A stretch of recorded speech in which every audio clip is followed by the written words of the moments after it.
Olha, um dos grandes prejuízos que Itaporanga sofreu nos últimos tempos foi a perda de território e de população. O município perdeu uma vasta área territorial para Piancó. Perdeu território e perdeu moradores também, porque as pessoas que habitavam as áreas territoriais que foram incorporadas ao município vizinho hoje pertencem a Piancó. Então Itaporanga ficou menor do ponto de vista populacional e territorial, mas também mais pobre, porque menos moradores, menos habitantes significa menos recursos públicos, menos dinheiro nos cofres públicos. Há um prejuízo para o município, mas há um prejuízo e um constrangimento também para os próprios moradores.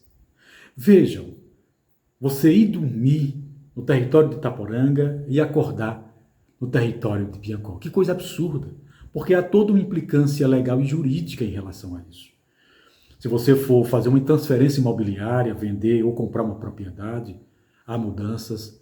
Há implicações também na questão do garantia safra, da agricultura, da saúde, da educação, na própria questão eleitoral. Por quê? Porque você saiu de um município e entrou em outro município sem ter movido um passo.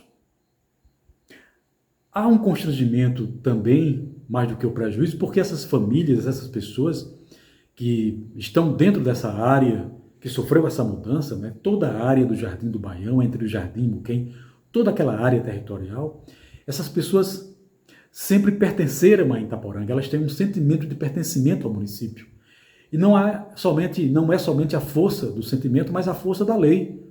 A lei que definiu os limites territoriais de Itaporanga desde sua formação, desde seu início, e que foi flagrantemente desrespeitada. E o que é que aconteceu? O que aconteceu é que, quando da definição dos limites territoriais entre os dois municípios para a contagem da população no último censo demográfico, houve um equívoco. Então, áreas que tradicionalmente, historicamente e legalmente pertenciam a Itaporanga, repito, foram incorporadas a Piancó, prejudicando o município de Itaporanga. Agora, esse é um problema não só geográfico e demográfico, é principalmente político. Por quê? Porque se nós tivéssemos aqui, em Itaporanga, gente do poder, de fato, interessada em resolver as coisas do município, esse problema não teria acontecido ou já teria sido resolvido. Mas, infelizmente, não houve uma mobilização da classe política local, da classe política dominante. E aí somente uma pessoa, e sem responsabilidade e sem obrigação de fazer, foi quem enfrentou praticamente sozinho essa questão, que foi o Titico do IBGE, o Francisco Nóbrega, um patoense que está aqui há muito tempo, chefia há muito tempo a agência do IBGE regional sediada no município, se sente cidadão local e se sentiu como cidadão local, também com sentimento de pertencimento a esse município, se sentiu obrigado moralmente a fazer alguma coisa quando percebeu o erro. Tentou mobilizar a classe política, não conseguiu a força política que desejava, mas enfrentou isso e conseguiu algum resultado. Titico, através de sua mobilização, trouxe para cá técnicos da Assembleia Legislativa, que é o poder responsável por resolver isso, técnicos do próprio IBGE, da EMPAED e outros órgãos para verificação in loco do problema. Se detectou que de fato houve um erro, houve um equívoco, foi feito um relatório com a correção das coordenadas e esse relatório já está há meses, há muitos meses, na mesa do presidente da Assembleia Legislativa, o Galdino, para ser publicado esse documento, mas até agora não foi. Ninguém sabe porque até agora a Assembleia Legislativa não publicou esse documento.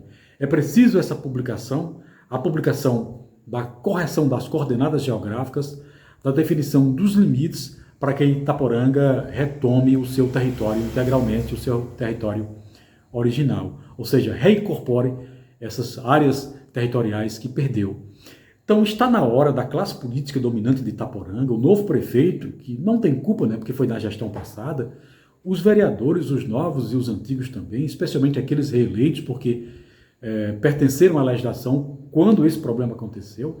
Está na hora da classe política dominante resolver se mobilizar para defender algo que eles têm obrigação, como representantes do município, assegurar de fato, a sua representação, porque são pagos para isso e juraram defender o município, inclusive a sua defesa territorial.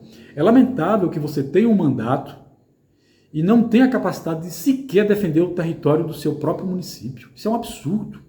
Então é uma vergonha para Itaporanga o que aconteceu, uma vergonha, uma lástima o que aconteceu.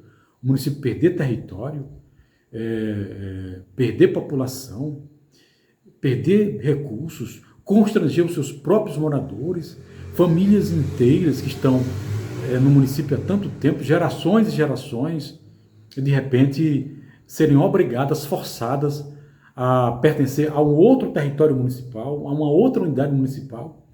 Isso é um absurdo. Então eu espero que agora a Câmara faça uma audiência pública para resolver isso. O Galdino, presidente da Câmara, aliás, presidente da Assembleia, tem um irmão que é deputado federal, votado inclusive aqui.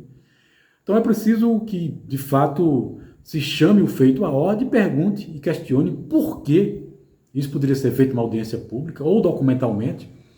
Até agora, a Assembleia não publicou esse documento, que é essencial, porque aqui o Galdino, presidente da Assembleia, que inclusive é pré-candidato a governador, até hoje está fazendo isso contra Itaporanga.